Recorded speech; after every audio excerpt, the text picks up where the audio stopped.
90 का दशक मुंबई, एक ऐसा शहर जो दिन में सपनों की राजधानी था, लेकिन रात होते ही डर के साए में चला जाता था। शटर जल्दी गिर जाते थे, सड़कों पर सन्नाटा छा जाता था और दूर कहीं से गोली चलने की आवाज सुनाई देना आम बात हो चुकी थी। अंडरवर्ल्ड, गैंगवार, सुपारी किलिंग और जबरन वसूली, ये सब सिर्फ खबरों तक सीमित नहीं थे, बल्कि आम लोगों की जिंदगी का हिस्सा बन चुके थे। और इसी माहौल में मुंबई पुलिस पर एक ही सवाल बार बार उठ रहा था, क्या कानून अपराध से हार रहा है? इसी दबाव और इसी डर के बीच पुलिसिंग का एक ऐसा दौर शुरू हुआ जिसे बाद में मीडिया ने एनकाउंटर एरा का नाम दिया। और इसी दौर में एक नाम धीरे धीरे सुर्खियों में आने लगा, दया नायक। दया नायक की कहानी किसी फिल्मी हीरो से कम नहीं। कर्नाटक के येन्नेहोले गांव में जन्मे दया के पास स्कूल जाने के लिए जूते तक नहीं थे। परिवार की हालत साधारण थी, सपने बड़े थे और रास्ता बेहद कठिन। बेहतर जिंदगी की तलाश उन्हें मुंबई खींच लाई। यहाँ कोई स्वागत नहीं कर रहा था। रिपोर्ट्स के अनुसार उन्होंने होटल में काम किया, बर्तन धोए, टेबल साफ किए और शहर को बहुत करीब से देखा। मुंबई आपको मजबूत बना देती है अगर आप टिक जाएं तो। और शायद वही साल थे जिन्होंने दया नायक को अंदर से सख्त बनाया। 1995 में उन्होंने मुंबई पुलिस ज्वाइन की।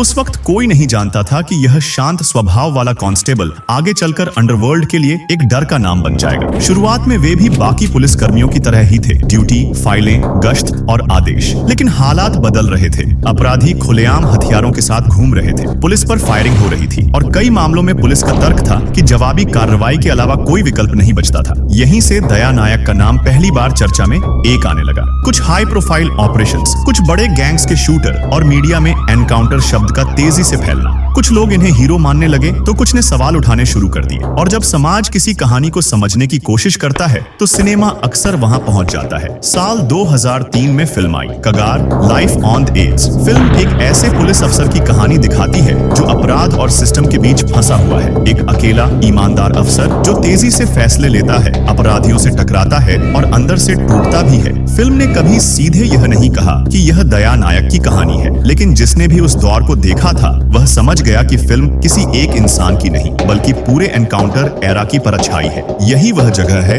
जहां फिल्म और हकीकत के रास्ते अलग होने लगते हैं। फिल्म में एनकाउंटर अक्सर एक पल का फैसला लगता है, साफ दुश्मन, साफ हीरो और एक तेज क्लाइमैक्स। लेकिन असल जिंदगी में हर गोली के बाद सवाल खड़े होते हैं, जांच होती है, मजिस्ट्रेट इंक्वायरी होती है, मीडिया, मानवाधिकार संगठन और अदालत सब अपनी भूमिका निभाते हैं। रिपोर्ट्स के मुताबिक दया नायक कभी अकेले काम नहीं करते थे। यह टीम वर्क था, सूचना तंत्र था, सीनियर अधिकारियों की मंजूरी थी। लेकिन सिनेमा अक्सर सिस्टम को पीछे छोड़कर एक चेहरे को आगे ले आता है। फिर आया वह द्वार जो शायद किसी भी फिल्म में पूरी सच्चाई के साथ नहीं दिखाया जाता। 2006 के आसपास दया नायक पर आरोप लगे कि उनकी संपत्ति उनकी आय से ज्यादा है। उन पर यह भी आरोप लगाए गए कि कुछ मामलों में नियमों का पालन नहीं हुआ। यहाँ एक बात साफ समझना जरूरी है, ये आरोप थे। उस वक्त कोई अंतिम फैसला नहीं, लेकिन असर तुरंत हुआ, सस्पेंशन, जेल। और वही मीडिया जो कभी उन्हें हीरो कहती थी अब सवाल पूछने लगी। यह दया नायक की जिंदगी का सबसे अंधेरा दौर था। जिस सिस्टम के लिए उन्होंने अपनी जान जोखिम में डाली,